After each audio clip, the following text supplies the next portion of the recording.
Before the green flag even dropped at Phoenix Raceway, Front Row Motorsports was already in serious trouble, and what NASCAR caught them doing could haunt this team's season for months. The 38 Ford is at the center of a penalty storm that hit Saturday, March 7th, the day before the Straight Talk Wireless 500. Car chief Will Norris was ejected from Phoenix Raceway for the remainder of the weekend. Zane Smith was handed a rear-of-field starting penalty. And on top of that, Smith had to serve a pass-through penalty after the green flag dropped, which at a tight 1-mile oval like Phoenix, on a day when track position is everything, is essentially a death sentence for any meaningful points finish. NASCAR confirmed the violation, an unapproved adjustment to the underbody of the 38 car discovered during the pre-qualifying inspection window. This wasn't a loose lug nut. This wasn't a paperwork issue. This was a deliberate attempt to modify a car in a way NASCAR had not approved, and they got caught red-handed. Multiple high-confidence sources confirm it. NASCAR.com published the official announcement. Motorsport.com, Sports Illustrated's Racing America, FanBuzz, On3, Yardbarker, all of them carrying the same story, the same names, the same violation. And yet Front Row Motorsports is a team that's been trying to prove it belongs in the upper half of the Cup Series garage. After what unfolded at Phoenix, that argument just got a lot harder to make. But that's only half the story. To understand why this penalty landed with such force, you need to understand what the underbody of a next-gen car actually represents. Since NASCAR introduced the next-gen platform, the underbody has become the single most contested space in technical inspection. Engineers and crew chiefs across the entire Cup garage have been probing, pushing, and in some cases outright testing the boundaries of what NASCAR will accept down there. The aerodynamic efficiency you can extract from underbody modifications, the way airflow interacts with the splitter, the tunnels, the diffuser, the belly pan, can translate directly into lap time, especially at a track like Phoenix where grip levels drop significantly over the course of a run, and every tenth of a second feels like a mile. NASCAR knows teams are hunting for every advantage in this space. That is precisely why they watch it so closely. That is precisely why the inspection process in the pre-qualifying window is designed to catch exactly this kind of move. And Front Row Motorsports walked right into it. Will Norris isn't just a name on a crew list. A car chief is the person who sits between the crew chief's strategy and the physical execution of the car's setup. Norris knows the 38 Ford better than almost anyone. He knows how Zane Smith likes the car to feel on entry, how it needs to rotate through the center of Phoenix's worn asphalt, how the adjustments laid in a run affect the front grip Smith depends on. Losing him, not just for the race, but for the entire remainder of the weekend, meant the 38 team was operating at a structural disadvantage before the engine even fired. The people making real-time calls on tire management, on adjustments during pit stops, on communicating with the spotter about what the car is doing. All of that equation was disrupted the moment Norris walked off the property. And then Zane Smith had to climb into the car on Sunday and race under the weight of 2 additional penalties, before the leaders had even cleared turn 1. And then came the part nobody saw coming.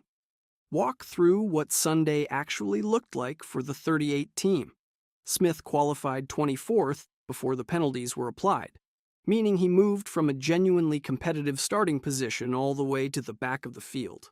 At Phoenix Raceway, a 1-mile oval with banking that ranges from 3 degrees on the backstretch up to 11 degrees in turns 3 and 4, passing is difficult at the best of times. The racing surface rewards cars that can maintain their setup integrity over long runs. Teams that start deep in the field have one real lifeline: pit strategy. Use pit cycles correctly, stay out when others come in, get lucky with a timely caution. That is the playbook for a car starting in the back at Phoenix. But Zane Smith couldn't even use that playbook cleanly because the pass-through penalty meant he was reporting to pit road while the field was still sorting itself out at the front. A pass-through at Phoenix doesn't just cost you seconds. It costs you laps. Once you're a lap down at that track, the mathematical path back to the lead lap is brutally narrow. You need a wave-around opportunity. You need caution timing to fall perfectly. You need cars ahead of you to pit under yellow at precisely the right moment. On a day when Christopher Bell in the field was leading laps and controlling large portions of the race, when Tyler Reddick in the 45 Toyota for 23XI Racing was applying pressure, and when Denny Hamlin in the 11 Joe Gibbs Racing Toyota was hunting for his own finish, none of those drivers were going to hand Front Row Motorsports anything. The race ran the way these modern Phoenix races tend to run. Long green flag stretches, premium on-track position, the leaders pulling away from the field with every pit cycle. That environment is brutal for a team already fighting from the back with a compromised crew. Smith's pre-penalty starting position of 24th had already told a story. This was not a week where the 38 Ford had shown the raw speed to overcome the field on pure pace. And now, they were being asked to overcome the field on pure pace from even further back, without their car chief, with a mandatory stop that cost them whatever forward momentum they might have scraped together in those opening laps. But the real fallout didn't happen on the track. It happened in the way this penalty lands on a team's reputation. Front Row Motorsports has spent years fighting a narrative, a perception that they are a capable but limited operation, a team that can put cars on the lead lap and occasionally threaten the top 10, but not a team that competes for wins consistently. Todd Gilliland's 12th place finish in the 34 Ford on Sunday showed that the organization has real talent and real capability within its walls. Zane Smith himself came into Phoenix with a 6th at Daytona, a 7th at Atlanta's Echo Park Speedway, promising early season results that suggested this could be a breakout year for a driver who has been knocking on the door. The Coda race had hurt him, a 33rd place result that knocked his momentum sideways. Phoenix was supposed to be the reset. Instead, the 38 team handed NASCAR the evidence they needed to issue a ruling that will follow this organization into every pre-race inspection conversation for the rest of the season. The confirmation from NASCAR.com makes this official. This is not a rumor. This is not speculation from unnamed sources. This is a verified, documented penalty. Car Chief Will Norris ejected, rear of field start enforced, pass-through penalty served. Multiple reputable outlets corroborated the report within hours of the original announcement on March 7th. When you line up NASCAR's own news release against reporting from Motorsport.com, Sports Illustrated, FanBuzz, and Yardbarker, the picture is consistent and clear. The only contradicting voice is a secondary analytical source that appears to have conflated the pre-qualifying inspection violation with the post-race inspection results. Two entirely different processes that NASCAR runs at different points of the weekend. The post-race inspection may well have passed. That doesn't undo what was discovered Saturday, and it certainly doesn't undo the penalty that was already on the books before the race started. Crews talk, crew chiefs talk. When a team gets caught making an unapproved underbody adjustment and their car chief gets walked off the property, that information circulates through the garage immediately.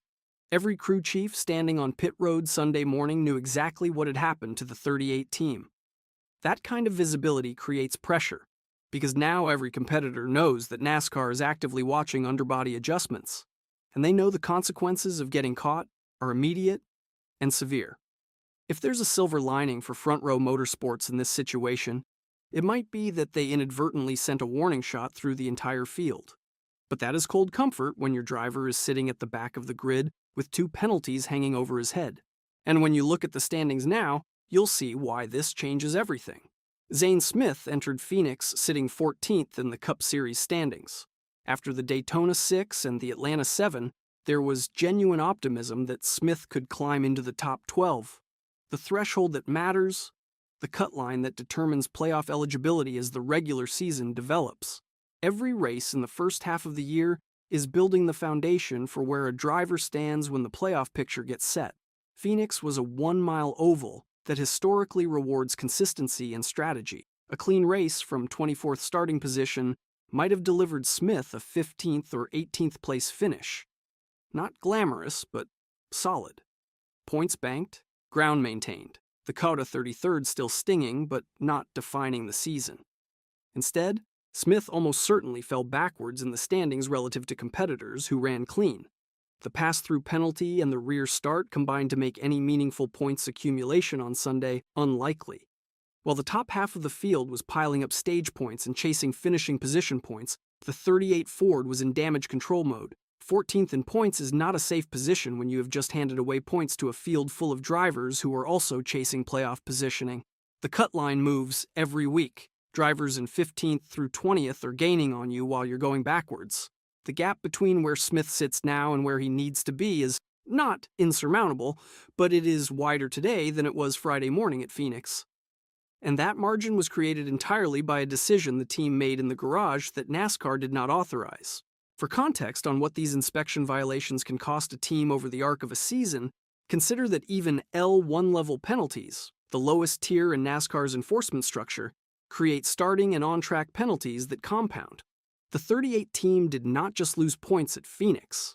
They lost momentum. They lost their car chief's presence for a full race weekend, and they added scrutiny to every future inspection the 38 Ford will go through for the remainder of 2026.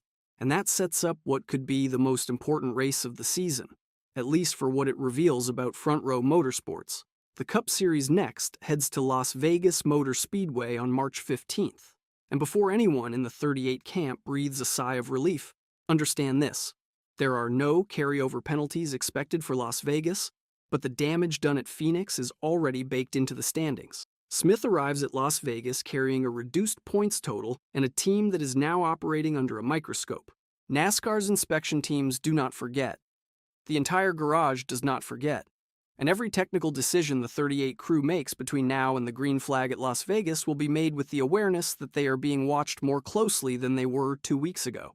Superspeedways and intermediate tracks create different strategic conversations than the 1 mile at Phoenix, tire management over long runs, the physical demands on drivers through high-load corners, the premium on drivers who can overtake in traffic. Zane Smith has shown flashes of competence at a range of track types. But Las Vegas is also a place where mechanical reliability and setup confidence matter enormously. Without Will Norris's full presence having been available through the Phoenix race weekend, the team lost a full cycle of real-world data and real-time adjustments that inform how they prepare for the next event. That institutional knowledge gap is subtle, but it's real.